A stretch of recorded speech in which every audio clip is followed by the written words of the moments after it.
and I will now introduce you to Cam. She's an entrepreneur, a business development, and high performance coach. And she'll share more about what she does. And be sure to have your pen and paper ready because you're going to want to take notes. She's fantastic. I'll pass the mic to you, Kim. Thank you. Oh, thanks, Judy. I appreciate that. As Judy said, yes, I am an entrepreneur. I am a high performance coach. I started years ago in the sales industry, and my clients started hiring me to train their sales teams. And then from there, I ended up purchasing a franchise in the personal development industry because personal development and business development really go hand in hand. And as you start to grow and stretch, your business will start to grow too. So I spend a lot of time working now primarily with female entrepreneurs, helping them to learn how to build their businesses. And in doing that, oftentimes we start to take a look at things that might be cropping up for us that could be the blind spots that are getting in the way, some obstacles that are keeping us and derailing us or keeping us from really truly achieving our desires. And so this room, as I said earlier when we were beginning, is really to get an understanding of that. Where do we want to go? And what's our plan for getting there? And what might be preventing us from truly getting there? So today, I want to specifically talk about the blocks, the obstacles, or those blind spots that could be holding us back from our desires with or without our knowledge of that. And I did touch a little bit on this last week, but I want to go a bit deeper today because now that we are closing in on the last quarter of the year, we're probably taking a closer look at maybe the resolutions or the goals that we set at the beginning of the year. And either we're celebrating, and I hope if you have achieved those, you are taking some time to celebrate because that's hugely important. And if you haven't achieved some of those, you might be looking at those and feeling a little bit frustrated, maybe even a little bit angry, or thinking, oh, here we go again. When will I ever get this right? So that's what we're going to go through today. We're going to go through a little bit of a process that's going to help you identify those blind spots or the obstacles that might be getting in the way. And in order to do this, we have to have awareness and honesty with ourselves. Awareness, yes, you've probably heard this many times. Awareness is key. Absolutely, it's key. But honesty can be a true game changer because honesty is the thing that can actually lead us into action. It's one thing to be aware, but when you are not willing to then be honest with yourself, it's harder for you to make a shift and then start to take the action that's necessary, that's actually going to get you to achieving those goals. So especially now when we are in that final quarter, almost in that final quarter of the year, we want to really take a look at what's going on. And more importantly, if we're not achieving our goals, okay, what are we going to do about that? And this is really important too, because what happens here is that if you take a look at maybe what you have on your vision board and maybe what is sitting in your planner for where you want to be between now and the end of the month or now and the end of the year, and you're saying, oh, okay, well, it's not happening. I want you to take a look at that. What are you saying to yourself? Because everybody here, if you're not achieving those goals, everybody here is saying something to yourself. And so what is it that you're saying? And how do you behave? Are you starting to look at those goals and starting to change them? Are you maybe adjusting them a bit? Are you starting to shrink those goals? And I want you to pay attention to that because why is that? Are you trying to adjust the goals because now you want to be able to have a win and you want to give yourself a pat on the back? And is that really being honest with yourself? Because now if you're adjusting your goals and shrinking them a bit, are you now starting to pull back and starting to play a little bit smaller? Or are you saying to yourself, oh my gosh, I have done so much work. I'm taking action. I'm getting busy. I'm doing the things. I've set the goals, but here we go again. It's like, I'm just not getting there. Well, then we have to start taking a look at the pattern of behavior so that we can make the shift necessary to actually achieve your goals because all change happens from the inside. And I bet that it's probably not that you're not taking action. Most people, especially most people that Actually, we find this a lot in Clubhouse because they're searching for answers. They're searching to improve themselves. And particularly when people show up in this room, they're looking to say, okay, I'm ready to take action. I'm ready to get in alignment with myself so I can take that action and I can achieve my goals. But so I would say it's probably not that you're not taking action, but here's what's happening. It's that you've got these automated beliefs that are pulling the brake on the action that you're taking. So it's almost like you feel like you have one foot on the accelerator and one foot on the brake at the same time. So it's you go forward a little bit and then boom, you stop. You go forward a little bit and then boom, you stop. And it's because these automated beliefs are going on, and those are the things that are in the driver's seat running the show. So that we have to truly understand what are those, because we can say as many affirmations as we want, and eventually we will start to get it into our subconscious, we'll impress upon it, and we will start to believe that. But you have to remember that your subconscious mind is not designed to give you what you want. Your subconscious mind is designed for what is automated. That's the beauty of it. That's how we can breathe. That's how our heart beats. That's how we don't have to think about how we actually start to move our legs to walk, because it's for what is automated. So now what we want to do is, if we're not achieving those goals, we have to have that awareness. So in order to do that, we start to take a look at those patterns of behavior. And specifically, I want to make this simple today by helping us identify what I would call 3 different patterns of behavior. So I'm going to break those down for you. Are you someone that can really get connected to your vision? Maybe you have a lot of ideas. Maybe you can sit and visualize things, and you like to stay in that imagination. You like to play in that field of possibilities within your mind. So you might have a lot of ideas, but yet you don't take the right action that is going to actually bring those ideas to fruition. Or maybe you start a little bit and stop. Or you don't really take much action. Instead, you're one of those people that like to journal things out. You have the ideas, you list them out, you think, oh, I'd like to do that, but there's no real action behind it. That's what I call a dreamer. And then there's, on the flip side of that, the people that take a lot of action, but they don't have a lot of vision behind that. In other words, I got to get this done. They're very good at having lists, a to-do list, and they have goals for their day. They get up in the morning, they know what they have to do, and their day is very structured. So I have to do this, this, this, and this. I'm being productive. I'm being busy. However, it might not be the kind of busy that's moving the needle forward in your business or in your life or towards your goals. So it might not be building the momentum that you want. So those are the people that I call the doers. So we have the dreamers and we have the doers. And then there's people that may go forward a little bit and then pull back. They have some vision, not a lot. They don't spend a lot of time in it. There's some things that they want. Maybe they take a little bit of action, but it's a little bit easier to just say, hey, I'm making money, I'm getting comfortable, and they feel like, okay, this is good. I have these ideas and dreams, but they don't really spend much time in that. That's what I would call the dabbler. So we have the dreamer, the doer, and the dabbler. Now, what's going to be important here is that might be where your identity is and what you kind of, you fit into one of those areas.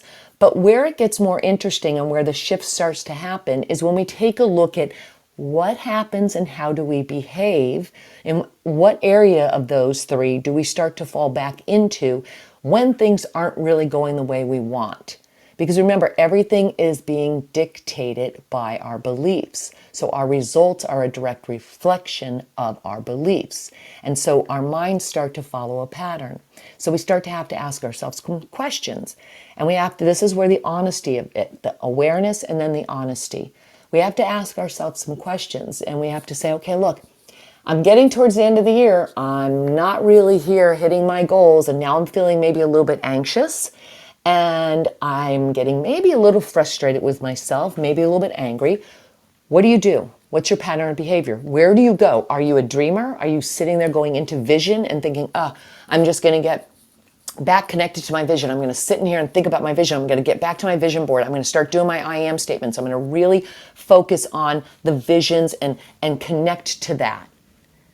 Or are you the person that starts to go head down mode, do. I got to get into the doer mode. I've got to, oh my gosh, I just realized I didn't make those 10 calls today. I've got to do. And you start getting busy. Or you're the person that kind of dabs in it a little bit. You still are sitting there going, I'm a little bit anxious, I pull back, and for a day I'm really good and I'm gung-ho and I'm visualized, and then I stop. And then the next day I'm really good and I get into the action mode, but then I stop and I pull back. We want to look at where we go, because when we can take a look at that, then we can start to address that pattern of behavior, and that allows us to make the shift. This is the thing that tells us what's really going on here. And we also have to be aware of, where are those goals now? If we've set those goals, oops, let me do something here. If we've set those goals, have we then let them go? Have we adjusted them? Have we started to just completely rework them? And are we rethinking everything so that we give ourselves somewhat of a break? That's going to be really important as we go through this, because these patterns of behavior are the things that actually are putting the brake on our achievements. So even though you might be visualizing things, you might have a vision board, you might have a daily plan of action, and you may be taking some action, but it's still not getting you to where you want to be, because there's something inside that hasn't fully bought into the belief of it. So here's what happens. Our minds follow a pattern, and the pattern basically goes like this. A situation happens, we have a thought about it. So the situation could be, okay, I'm not achieving my goals again. Here we go, getting towards the end of the year. We have a thought about it. Well, what is that thought? We want to pay attention to that thought. And this is the stuff that you're going to want to start journaling about. We start thinking, okay, what's that thought about it? Is that thought, I better adjust my goals? Or is that thought, damn it, here I go again, haven't met the goals. Oh my gosh, I set too big a goal for myself. Or, wasn't really clear on my goal. Oh, I didn't really define it, or I didn't get connected to it. You want to think at what those thoughts, you want to write down what those thoughts are about whatever is going on, right? So in this case, obviously we're using goals as the situation, or not achieving them as the situation. Well, that thought then triggers an emotion. And remember, we're emotional beings. So that emotion has a very strong pull on us. That emotion is the thing that connects and leads to a belief. We form a belief around that. So the emotion may be, you're a failure. You can't get it together. Like, it doesn't matter how much action you take. You just can't, what is wrong? And so you start to look at that and you think, oh, there's this belief connected to that. Well, that belief then leads us to form a decision about, oftentimes it's about who we are, when really what we need to do is take a look at it and put it outside of ourselves and say it's a decision about what we are doing and how we're choosing to show up. And that decision then leads us to our actions, or it could be our lack of action, which then of course gets us the result. So it's always going to start with some kind of situation. What has happened? And you can do this in many areas. It doesn't just have to be your goal. Maybe you have an argument with your partner. So what's the situation there? And what's the energy around it? What's the thought that you have about it? What's the emotion that's being triggered? And what's the belief that's coming from that that's attached to that emotion? Is it, I'm not good enough? Is it, oh my gosh, maybe I really can't achieve this goal? You have to understand that there's always something going on behind that. So if you say to yourself, all right, if I look at this honestly and objectively, I realize that I never really truly set clear, definitive goals. Why didn't I do that?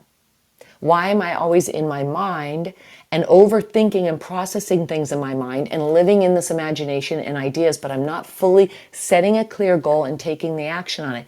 Is it because somewhere you may not be believing that you can actually achieve that goal?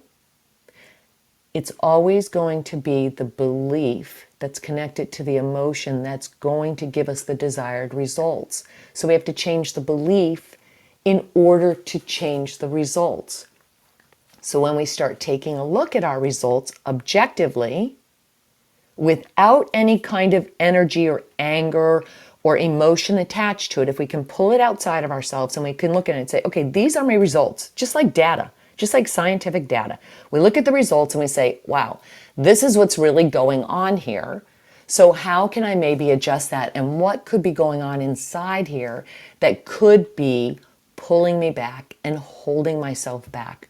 And when you can take the time to start to listen to that and listen to that voice inside, you start to get a few ideas and a little bit more awareness, and then you can start to become more honest with yourself about what's really going on here.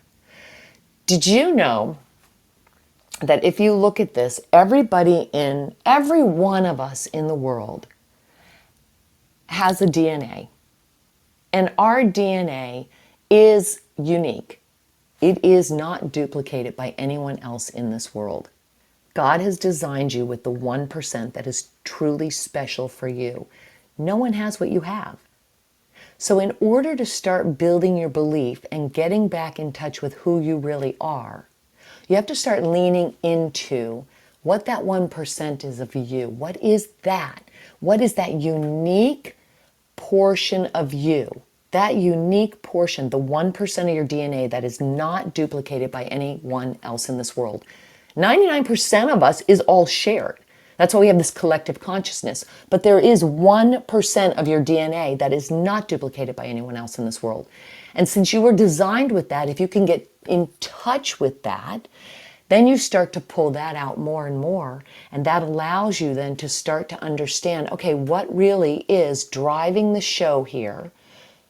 And how am I showing up? And this allows us to start getting back in touch with who I really am, what do I really want? Because if we aren't aware of who we really are, what we really want, and the why that's behind that, what's our intrinsic motivator, what's causing us to want that, what are our true gifts and innate talents that we're put on this earth to share with others, then we start to take these goals on that we may never achieve because we really aren't even connected to them. So we might have this belief that's kind of dictating our decisions and our actions and our results. And that belief could be formed by something that's way in our subconscious that's telling us, look, you don't even want this. You're trying to adapt yourself into something else. So it's important to get in touch with who you actually are and what you actually want. And that is your 1% unique differentiator. It's the thing that makes you so completely unique that you have to lean into that because it's your sweet spot. I first learned about the 1% principle by watching my dad. My dad has this uncanny ability to just attract what he wants without busting his butt, without hustling a lot. It's like my dad lives in the flow without knowing anything really about the flow. My dad doesn't have a vision board. I know he doesn't have a vision board. My dad has always had his own business, so he believes in goal setting, obviously. He understands the why behind why you want to do something in your life. But I don't think that he's the kind of person that sits there and visualizes daily. Does he connect to things? Yes. But what I realized in watching my dad is that he has this ability to attract things into his life as if he's always in flow. And I started thinking about this the other day, and actually that's what even caused me to come up with this topic for today. I was going on a run, and the trail that I run on goes beneath a home that he used to own here in my neighborhood. And I started thinking about how he actually purchased that home. My dad, at the time he purchased that home, was completely bankrupt. He had lost a business that he was building with another partner. The partner had major problems, and they had major health problems, and so there were some issues with keeping everything afloat, and so the business went completely belly up. My dad had lost basically everything, and yet my dad had a brand new Cadillac that he was driving around, and I thought, how do you have this? What are you doing? Well, one of his friends gave him the Cadillac to use, and it was just a gift. It was one of his clients that he cared deeply about, and the client knew what was going on and gave him a Cadillac. Well, flash forward about 2 weeks later, my dad is living in this client's home, a second home that he owns, and I live in Southern California near the coast, and my dad is living on the coastline in this incredible location. I mean, multi-million dollar homes. This was a 3-story home right on the cliffs of the ocean in Laguna Beach. My dad's living there. And he lived there for 4 months. He was overseeing the house that was having some construction done on it. Free, completely free. But he attracted this into his life while he was starting to build up another business. At the same time, he meets somebody that says, hey, I've got a property that's on the bluff above the bay in Newport that this owner is looking to sell it. And he said, I don't have any money. I mean, I just lost my business. I have no money. I'm staying in my friend's house. I'm not even paying rent. I don't know how I'd cover a mortgage right now. And she said, oh, don't worry about it. He just, for tax purposes, and I don't understand the whole financial part of this, but at any rate, what ends up happening, of course, is a month later, my dad is a homeowner of that house on the bay, the bluff of the bay in Newport. And I'm thinking, what? How did you get all, he's gifted basically a house that falls pretty much into his lap. He's got a car that pretty much falls into his lap, and he's rebuilding his business. Now, he didn't have to pay mortgage for 3 months. By the time the 3 months was up, he was starting to slowly start to pay his mortgage, rebuilt his entire life, obviously. But I looked at him and I thought, what the heck is different here? I'm sure we can all relate to so many people that we know that some things just seem to come to them. It just flows to them easily. And there are other people where, man, either they struggle or they might make a little bit of progress, but then, they just kind of stagnate for a little bit and then they kind of hustle a little bit. And so what is the difference? And I really started looking at that and thinking, gosh, how is it that he's living his life like this and things are falling into his lap where you would think, oh, you have to be able to have X, Y, and Z and you have to have credit and all that kind of stuff in order to buy a home, especially a home right above the bay by the ocean. Well, I realized that my dad had this ability to lean into his 1%. My dad truly knew who he was. My dad knew who he was to the core of his being, and he lived it. My dad is a very generous soul. If he doesn't have anything, he will figure out something to give you. Just his nature. My dad has this beautiful gift of caring deeply about others. He cares as much about his friends, his family, his clients, and he wants to see them do incredibly well and be well, just as much as he cares about himself and his own family. And that's just who he is. And it's really his 1%, his gift, that he has tapped into, possibly unknowingly, but it's just who he is. And he's so connected to the core of his being and he's happy with himself that it's allowed him to spread that kind of energy to others. And so this is what I mean about truly understanding and getting in touch with who it is that you are and what that 1% unique gift is that you are. Because when you can tap into that, then you can start to trust it and lean into that. What happens is, because we have all these patterns of behavior and these beliefs and these triggers that come up for us, we tend to let those get in the way and we let those overshadow what really our good is, what really our natural gifts are, and we don't lean into that. And when we don't lean into that, we all of a sudden, unknowingly, erect this block. And it sets up in front of us. It's like a blind spot that's right there. And it's there as a way to say, whoa, stop. You're trying to do all the things outside yourself.